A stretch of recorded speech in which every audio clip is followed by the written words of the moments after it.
Kia ora koutou, warm Pacific greetings and hello. Welcome to today's Foreign and Comparative Law webinar, Colonisation, Tikanga Māori in an Unwritten Constitution, Understanding Aotearoa, New Zealand's Legal System.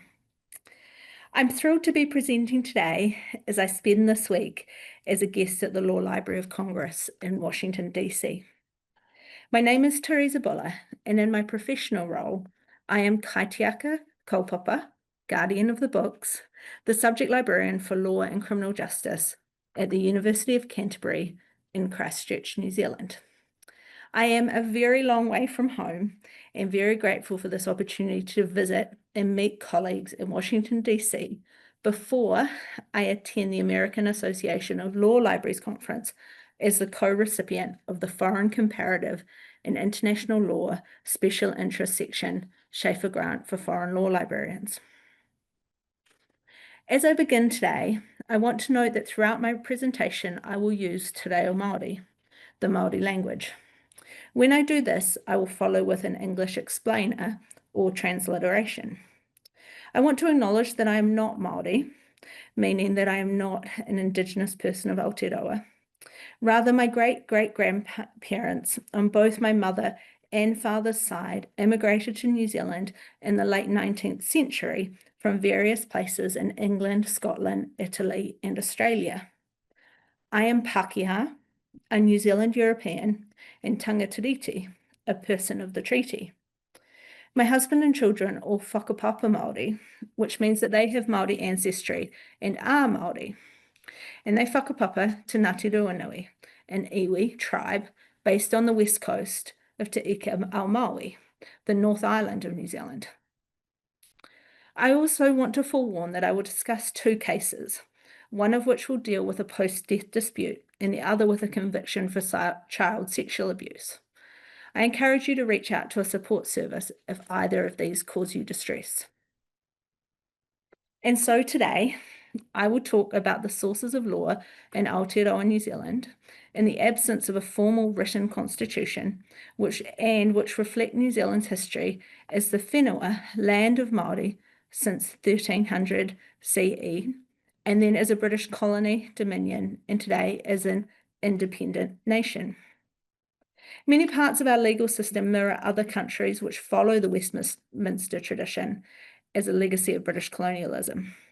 However, we are unique in that we have a bilegal framework reflecting our history. So Aotearoa, New Zealand is a country in the South Pacific. I interchangeably say Aotearoa, New Zealand, Aotearoa, and then New Zealand as a way to describe the country of New Zealand. Aotearoa means long white cloud. It is a agreed Māori name for Aotearoa, for New Zealand, and there have been discussions about formalising New Zealand's name either as Aotearoa New Zealand or just as Aotearoa, or whether we stick with New Zealand as we have for nearly 180 years. It's a country in the South Pacific with a constitutional monarchy and a parliamentary system of government based in the Westminster tradition. We have a unitary system of government with no states or provinces. We did have a very brief time period with some provinces as part of a big British colonial dream, but these were all abolished in 1870. So today, our system of government includes an elected unicameral parliament alongside a single court hierarchy. It does make it very easy for legal research. By definition, New Zealand's been a colony, a dominion, and an independent sovereign nation. Whether we are truly independent or not is still the subject to debate. It is generally agreed that two things could need to occur for true independence. We would need to decide whether to move away from the monarch as our head of state or consider the adoption of a written constitution.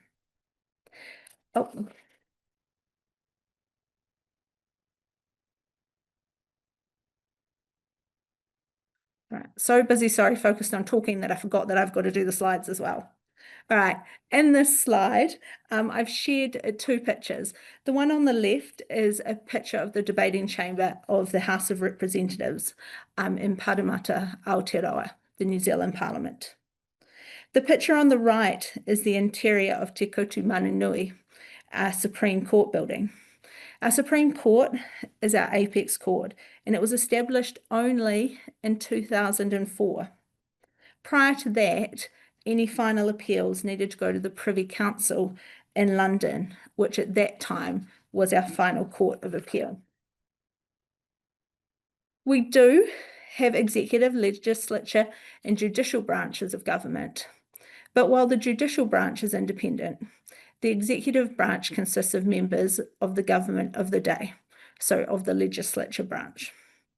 In New Zealand, this means that some members of the majority political party or of a coalition, which needs to be a majority of the 120-ish elected members of Parliament, are invested as ministers and then work with the Governor-General to lead the country. The number of electoral seats in Parliament, it varies because of MMP and overhang and other complicated math.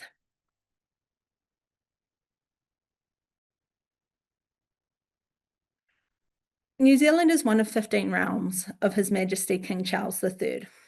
While he is officially the head of state, the Governor-General, currently the Right Honourable Dame Cindy Quero, undertakes constitutional, ceremonial and community duties on his behalf. The role of the Governor-General has evolved with time. Initially, it was a patronage role for the British Crown, but it is now held by a prominent New Zealander appointed by the monarch on the advice of the Prime Minister of the day. In the past, Governor-Generals have been members of the British nobility and members of the military, judiciary, clergy, and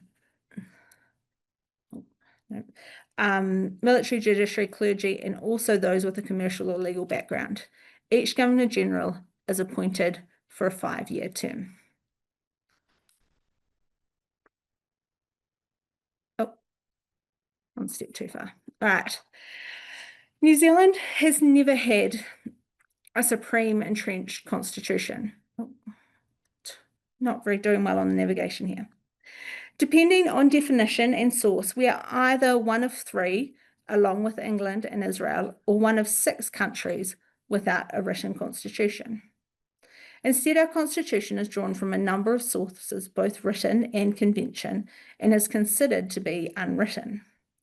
The sources include the royal prerogative, legislation by both the Westminster and the New Zealand Parliament, the common law, customary international law, prerogative instruments, constitutional conventions, the law and custom of Parliament, the Treaty of Waitangi, and authoritative texts.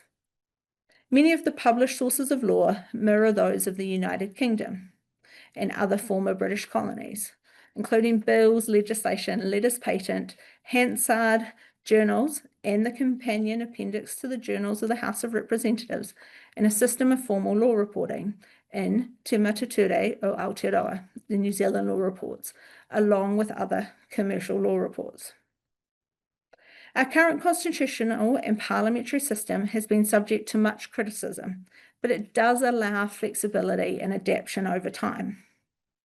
We have a grand total of 6 entrenched legislative provisions. All of these relate to elections. However, none are doubly entrenched, and by a process could be repealed by a majority of the House of Representatives and assent from the Governor-General. Significant constitutional legislation, such as the Constitution Act 1986, the New Zealand Bill of Rights Act 1990, and the Treaty of Waitangi Act 1975, are all ordinary legislation and can and sometimes are repealed by a simple majority.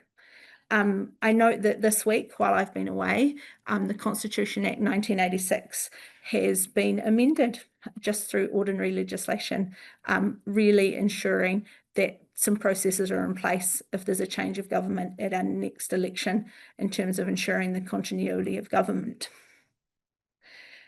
As I've mentioned, we do have a unicameral parliament. And with that, it can and often does pass legislation under urgency without any democratic accountability. New Zealand currently has a 3-year election cycle. Because of the short election cycle and our MMP voting system, our politicians are very aware they're accountable to the electorate and try to avoid being voted out and minimising any significant dissent. So, while our colonial and shared history ties us to the United Kingdom and other countries of the former British Empire, it is Te Reti o Waitangi, the Treaty of Waitangi, and tikanga Māori, which are unique to Aotearoa New Zealand and each underpin our bicultural, bilingual, and bilegal legal system.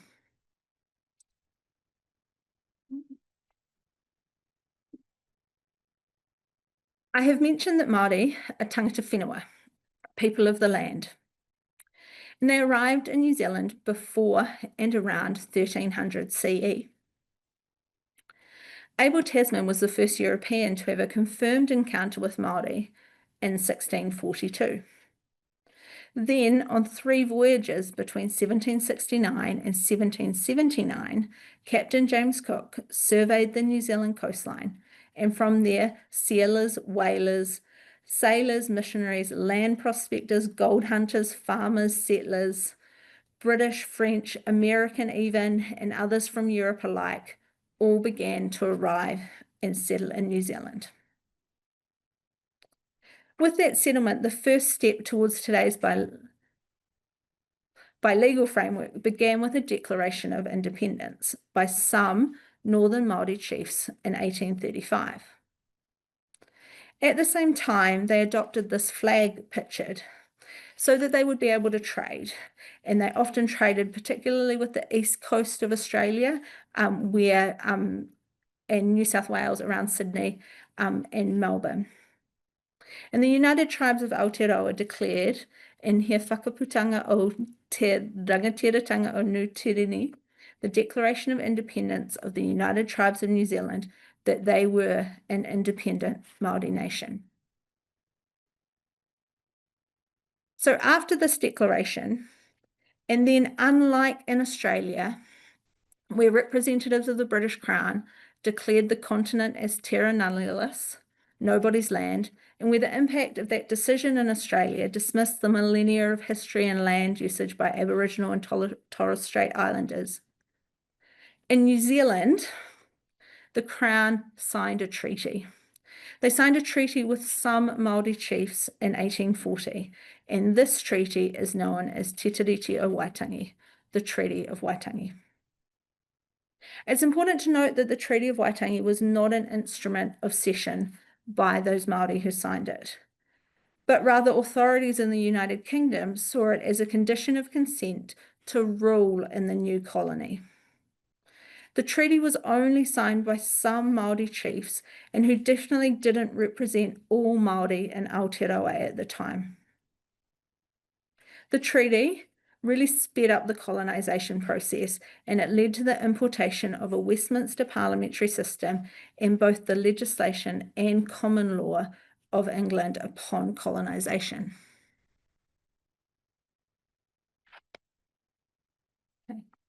Sadly, time has not been so kind to the documents of Te Reti o Waitangi, and this is an image of the original documents, which are now housed in the National Library in Wellington, New Zealand.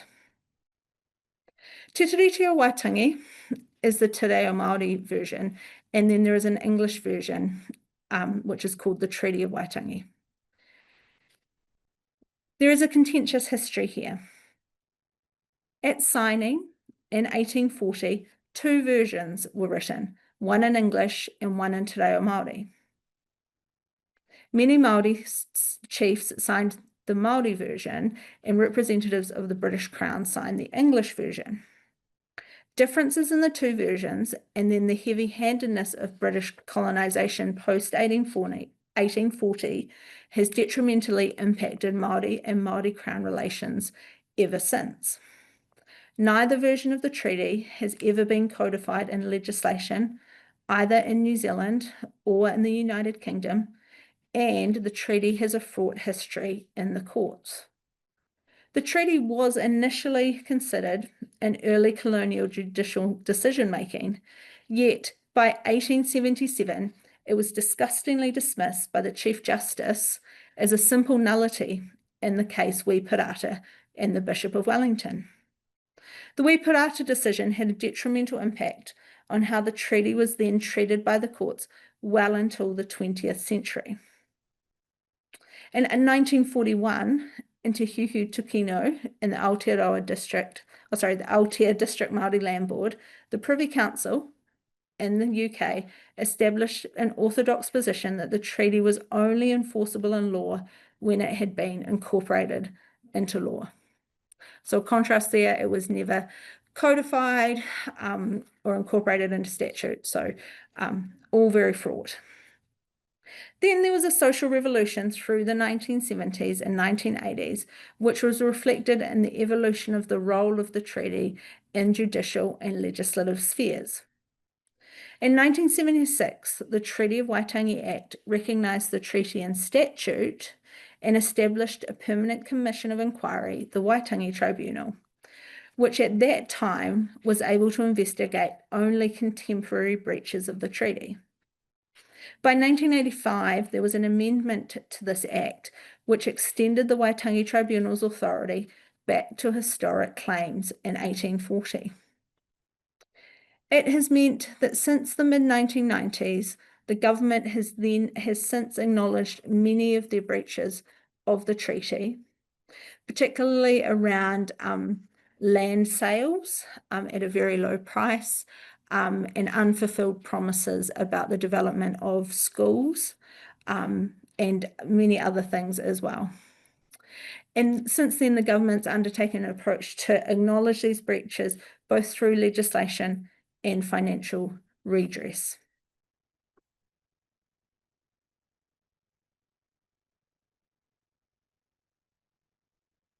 In 1990, on the sesquicentenary of the signing of the treaty, Sir Robin Cook described the Treaty of Waitangi as simply the most important document in New Zealand's history. The treaty still hasn't been incorporated in legislation, but references to the treaty are included within legislation. Often you'll find a provision stating that the principles of the treaty need to be followed, adhered to, etc. And these principles of the treaty implore the government, the Crown, to act in alignment with the principles of the treaty. But there's no firm legislative or judicial list of what the principles of the treaty actually are. There is general agreement that the principles of the Treaty of Waitangi include kawangatanga, which is governance, and that the Crown has the right to govern and make laws for Aotearoa, New Zealand. There's also tino rangatiratanga, which is self-determination, where there is a guarantee for iwi, so for tribes, and hapu, which are extended family groups, to exercise authority control over their own resources, land, and taonga. So taonga is sort of special and revered things. Also partnership, where both the Crown and Māori must act towards each other reasonably, in good faith, and with mutual cooperation. Participation, where Māori are guaranteed the ability to participate in decision-making processes at all levels. And protection, where the Crown has an active obligation to protect Māori interests, rights, and to ensure equitable outcomes for Māori. And finally, redress, where there's a responsibility on the Crown to provide effective processes for resolving historical grievances.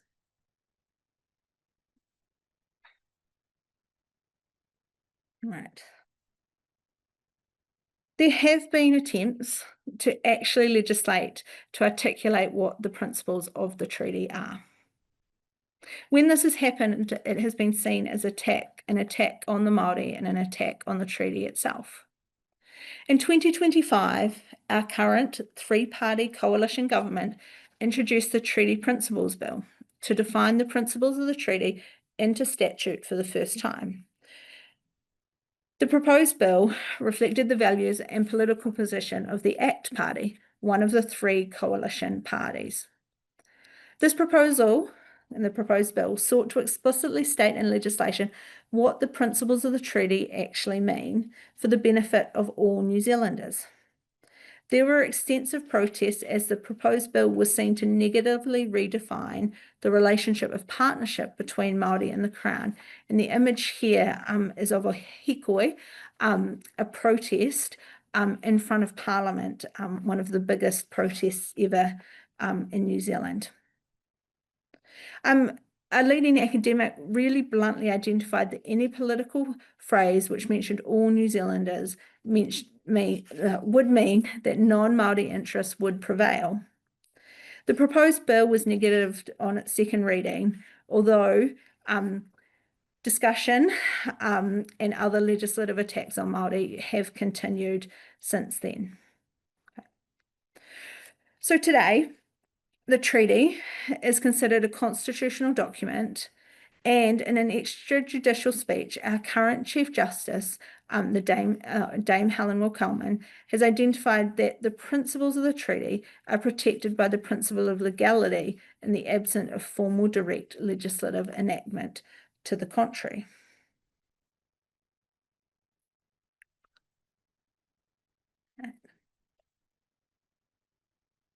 So, alongside Te Tiriti o Waitangi, the Treaty of Waitangi, New Zealand has two legal systems, state law and tikanga Māori. State law is our common law system, familiar to most, consisting of statute law enacted by Acts of Parliament and case law, in which the judiciary may apply and interpret the statutes or make decisions of law when no statute exists. Tikanga Māori is the set of values, principles, understandings, practices, norms, and mechanisms from which an individual can determine the correct action in Te Ao Māori, the Māori worldview. Tikanga Māori is the legal system that was in force in Aotearoa prior to colonisation, and it was not extinguished on colonisation. Rather, tikanga as a legal system continued post-colonisation and was recognised by the New Zealand courts in narrow situations as customary law. But tikanga Māori is an independent legal system in its own right, and today intersects with state law and is a part of New Zealand common law. Tikanga Māori varies by iwi, by tribe, by hapu, which is a wider family group, and then by whānau, which is the immediate but sometimes extended family group as well. As this is a developing area of New Zealand law, the New Zealand Law Commission, in their study paper Heputama, has identified a core group of 5 tikanga concepts as central to tikanga as a legal system.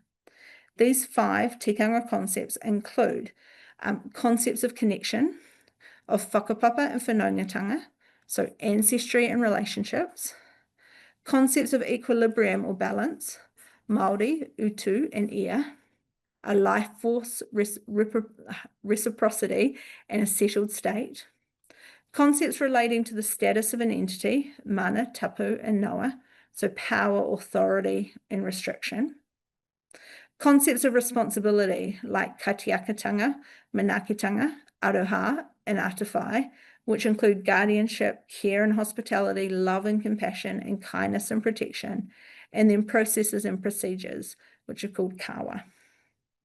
Each of these concepts and the words I've used have complex meanings, and the Law Commission is clear in Heputama that tikanga Māori must be understood in the concept of Te Ao Māori, the Māori worldview.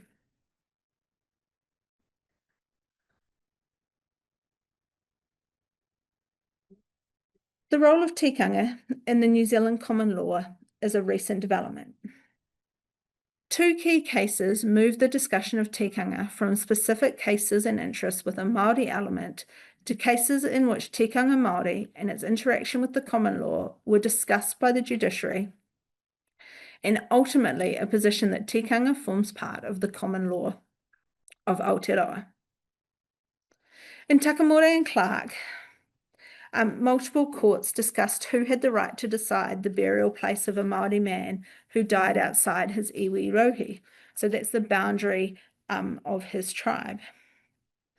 After his death, members of Mr. Takamore's whānau, his extended family, removed his body from Christchurch on the east coast of the South Island and then buried him in the Bay of Plenty on the east coast of the North Island in accordance with his whānau's family's tikanga and alongside his father. Mr. Takamore's widow was the executor of his estate and then sought a court order for his exhumation and reburial in Christchurch. The Supreme Court ultimately found that Mr. Takamore's widow should have the power to decide where he would be buried, and the majority considered that tikanga was a relevant consideration for the executor to make when making a burial decision.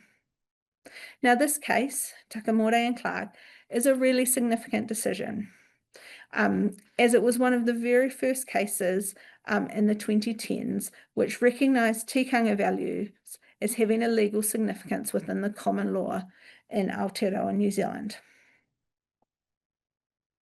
Oh, I've spoken down. Okay.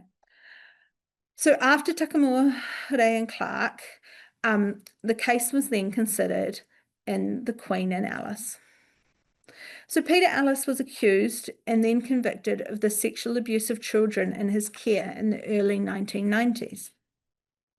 From his arrest until his death, he protested his innocence and initially unsuccessfully appealed to the New Zealand Court of Appeal. He then applied to Parliament in 3 separate attempts for a royal prerogative of mercy. And in 2019, he appealed to the New Zealand Supreme Court. I mentioned earlier and showed you a picture of the New Zealand Supreme Court. We didn't have our own Supreme Court until 2004, and appeals prior to this, and in some cases, but not Peter Ellis's since then, were heard by the Privy Council in London.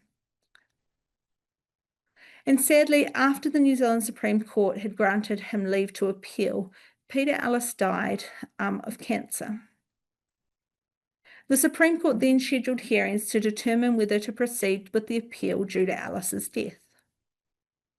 In 2019, as part of this hearing, the court raised the issue of the relevance of tikanga on the question of continuance and then adjourned to hear submissions on this issue. At issue was the question of Peter Ellis's mana, so his prestige and reputation, and it was argued that in applying tikanga, Ellis needed an opportunity to clear his name and restore his mana. It was a novel issue, and not only did the court seek submissions from Ellis's legal team and the Crown, but there were also several interveners and invited experts. A statement of tikanga was agreed to, which outlined how tikanga might apply in the common law, and this has been replicated in the law report on the continuance issue. Peter Ellis's appeal was heard in 2021, and unusually new evidence was heard on the child sexual abuse allegations. After reserving their decision and making everyone wait, 2 decisions were released in late 2022.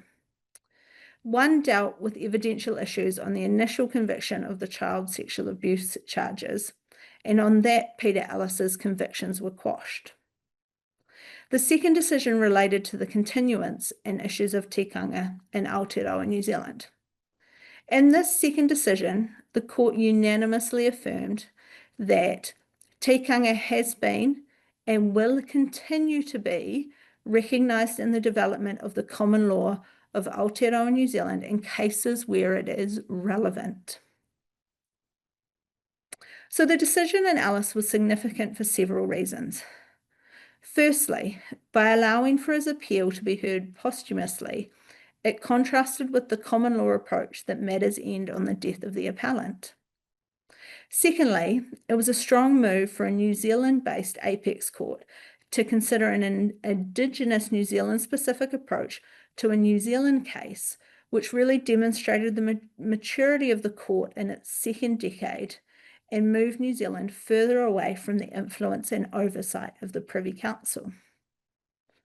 And finally, in affirming that tikanga will be recognised in the common law of Aotearoa, New Zealand, it acknowledged that The Supreme Court acknowledged New Zealand's bijural legal framework and set a new direction for the development of the common law. Wider understanding of tikanga and how it might apply in precedent is still largely in its infancy. There's a lot of education going on at the moment of law students and academics in the profession. For law students, the education of law students in the 6 New Zealand law schools largely is an undergraduate LLB, although there is a single JD postgrad option, has needed to incorporate the teaching of tikanga Māori as a required element since 1 January 2025.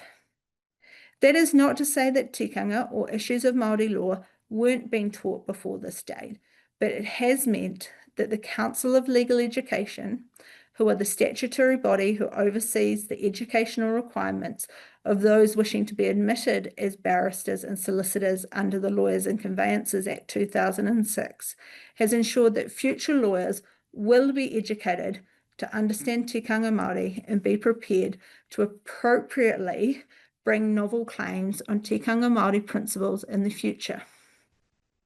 Every law school has approached this requirement to teach tikanga Māori differently.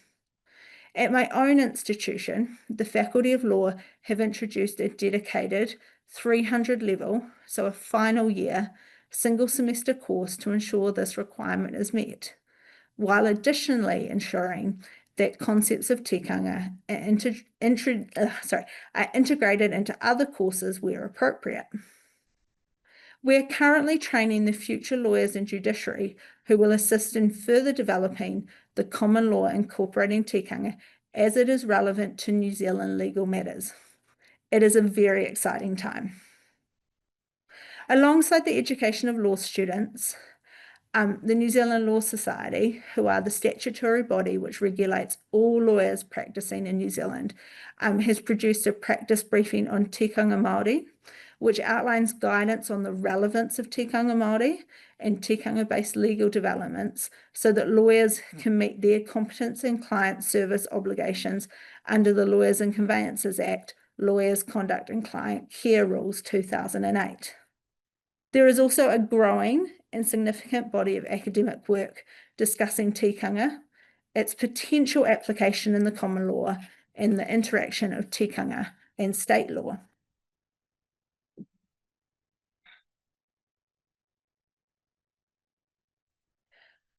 So where does this leave the Aotearoa legal system in 2026?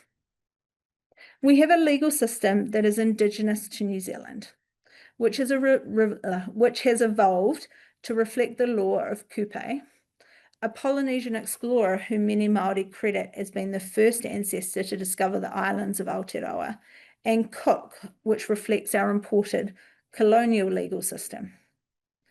There is still an uncertain future ahead. Despite our Supreme Court identifying that tikanga is part of the common law of New Zealand, there is still uncertainty about how this might be applied in future cases. Hiputama gives a really good steer, but really everybody is waiting for the next big case. The Supreme Court has been criticised for avoiding the construction of a framework which would identify how and when tikanga should be applied in New Zealand's common law. The courts will need to grapple with this in future cases as arguments applying tikanga principles in the common law are brought before the courts. Alternatively, Parliament could wield its sovereignty and legislate for how and when tikanga should be incorporated into the law.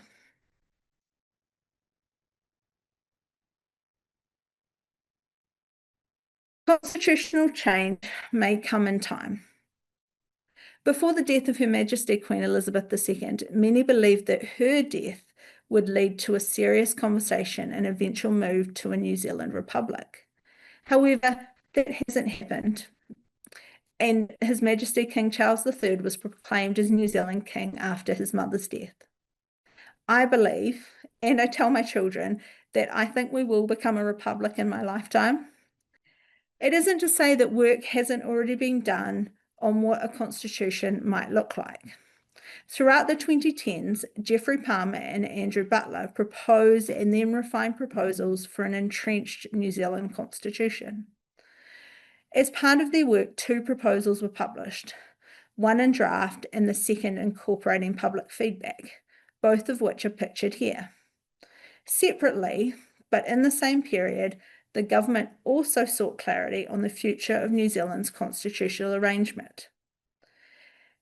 Each of these acknowledged that work needed to be done to educate the New Zealand public on the Constitution in its current form, and that future wide-reaching conversations and consultations would need to occur before a supreme entrenched constitution could be enacted.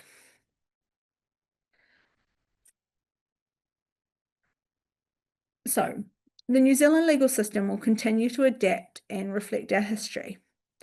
As we head towards the bicentennial celebrations of the signing of the Treaty of Waitangi in 2040, will this be a catalyst, as some have suggested, for the declaration of a New Zealand Republic and a supreme entrenched and written constitution? Right. Thank you so much. Does anyone have any patai, any questions? I think I can see the Q&A at the top. Oh, there we go. I can see the Q&A. Right, brilliant. What effect? Okay, let me just read out the questions because I think only I can see them. What effect do these have on Crown entities? Are there any native corporate entities analogous to the native Alaska? Hopefully I've got the gist of that question. So as each iwi has settled with the Crown, most of them have established a corporation to manage their settlement funds. So in the South Island where I live, Ngāi Tahu are an economic powerhouse, and they are investing heavily for their iwi, and yeah, so yes, I think it's the answer. All right. Hannah, how often does King Charles meet with the 15 Governor Generals? Every once in a while, at least once a year. Not sure. Every once in a while, an image is released. The King has yet to visit New Zealand as monarch. I'm not sure he will because he's getting a bit old.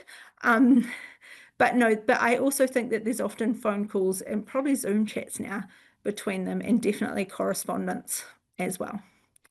Was there a significant event such as fire or flood that caused the damage to the physical condition of the treaty? It got left in a room with mice. It wasn't treated very well. It wasn't really seen as a significant document for sort of the first 120 years of its life. And it wasn't really until the 70s that people started to see that actually it was a big deal, and it needed to be protected and looked after. So that's why it's been eaten around the edges.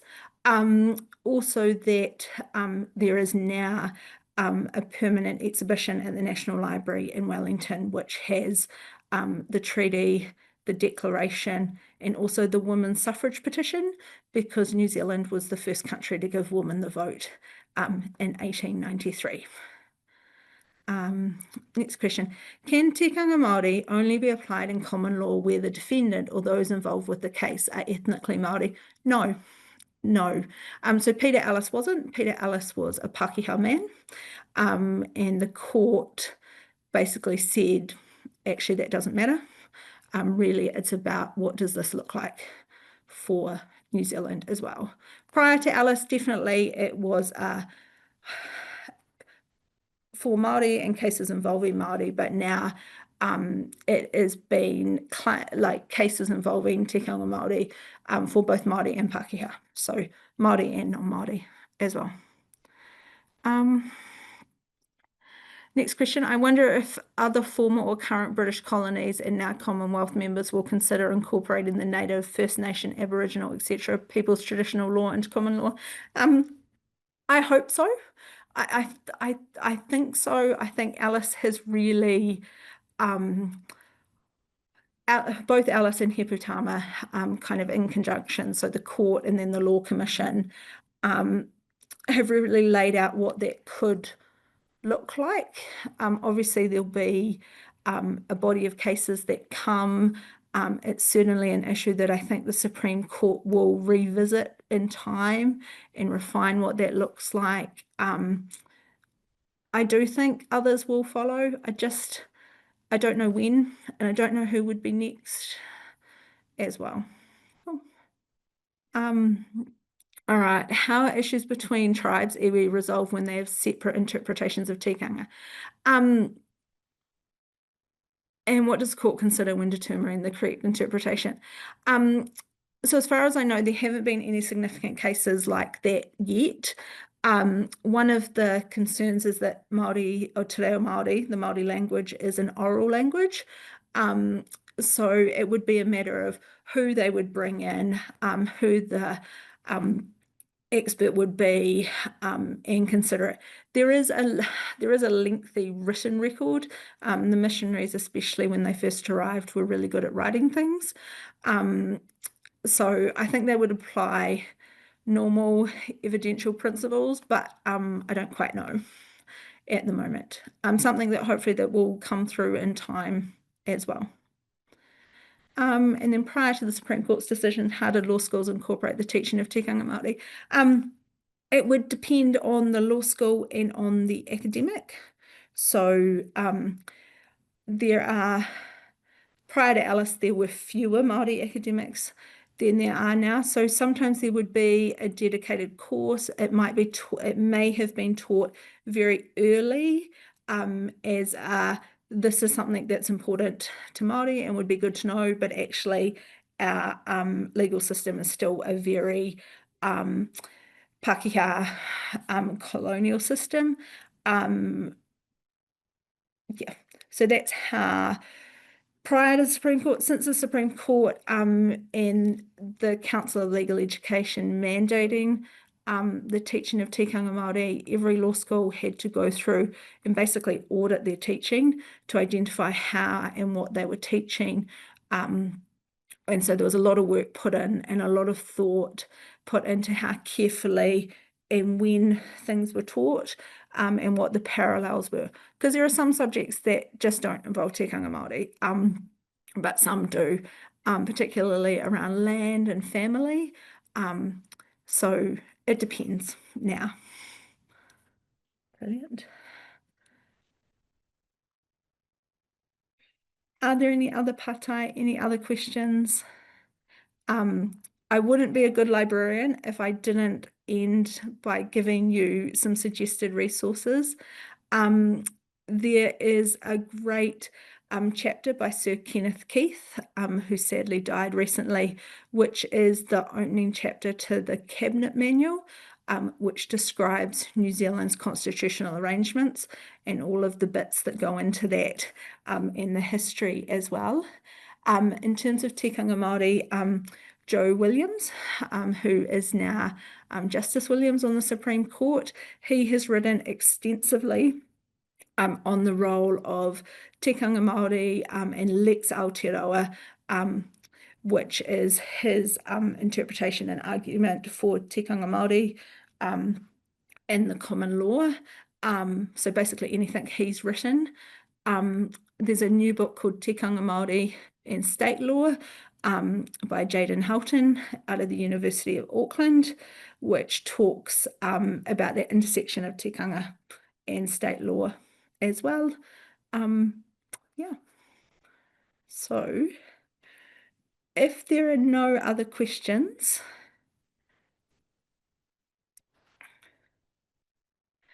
I think we will,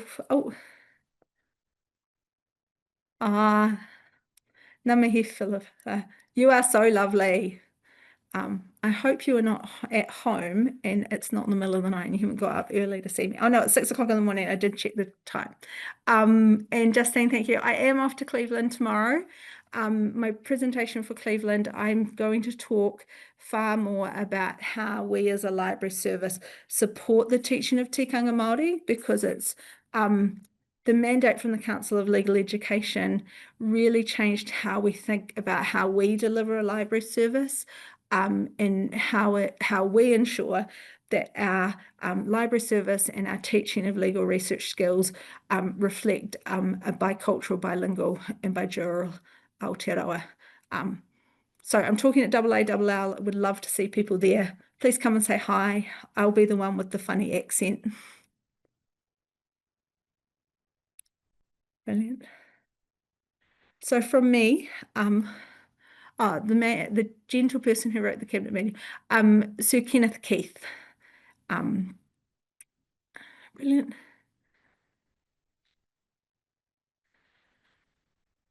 And yes, so the concepts of principle, it's really principle of care for everyone around you. And I think there'll be some really exciting developments in that over time, especially, yes, as things like human rights get discussed as well. Yeah.